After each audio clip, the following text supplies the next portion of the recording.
how can adults over 65 reduce their risks of falls? Yeah, so it always comes back to that balance and strength piece. And what's amazing about every person's body is that you have the ability to increase your balance and strength at any age. We've seen this at Bold. We have individuals who've been into their 80s and 90s improve their balance and strength in a matter of months, but it's also true for anyone in their 30s. And what most people don't realize is that I know we're focused on the impact of falls for when you're over 55 or 60, but your balance can start changing in your 30s. And so when we talk about, well, what is a balance exercise, or how do I know what my balance is? We say it's always good if you're not doing lower body strength training or balance training, then that's a really important thing to add into your healthy habit routine. Yeah, in a general terms, as far as exercise, what role does exercise play in fall prevention? It's huge. So there is a lot of research that has been done around, supplements and exercise, or just education and awareness. Exercise is the strongest recommended by the U.S. Preventative Task Force Service and the CDC, the #1 way to prevent a fall. And so exercise that can improve your strength or improve your balance is the #1 way that anyone can reduce their likelihood of falling. So most people don't have a good sense for, am I strong enough? Is my balance good enough?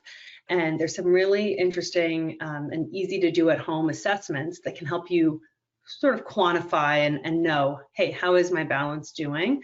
The easiest, if you just want like a 30-second test, it's can you balance on one leg for 10 seconds or more? And if you can't balance on one leg for 10 seconds without holding on to something, there's probably some work you can do to improve your balance. And so that's definitely a good starting point. But there's other ways you can test strength or test holding balance poses besides one leg that give you a sense for measuring progress as you build towards that if you're not able to balance on one foot. Yeah. So can you talk, Amanda, about why a personalized fall prevention program is needed?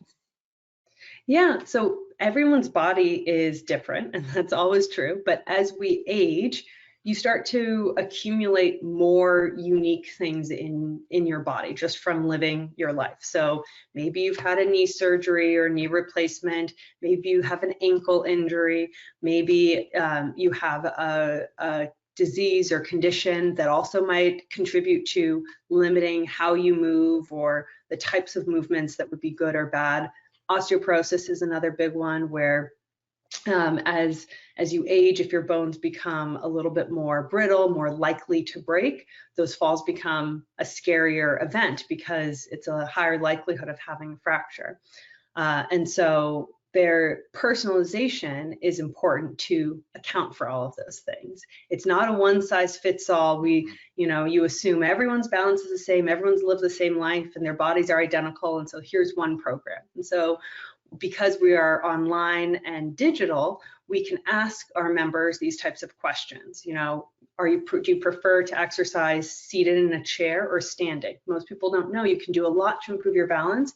Even if you haven't been exercising and you want to start seated in a chair, there's a lot of moves you can do to start training your balance. But if maybe you've been really active, but you've had a fall or something's impacting your balance and maybe walking is the only type of exercise you've done, walking doesn't really help you condition your balance because it's missing out on the side to side movements and weight shifting, head turns, multitasking. So we like to personalize our programs by asking you, what do you do today? If it's nothing, if it's something, what matters most to you? Do you have 10 minutes to spend on a balance program or 45 minutes to spend or somewhere in between? And then based on all of that, we can customize a recommended program that works just for you as an individual. And we believe that's how you get the best results because it's something that accounts for who you are and where you're at.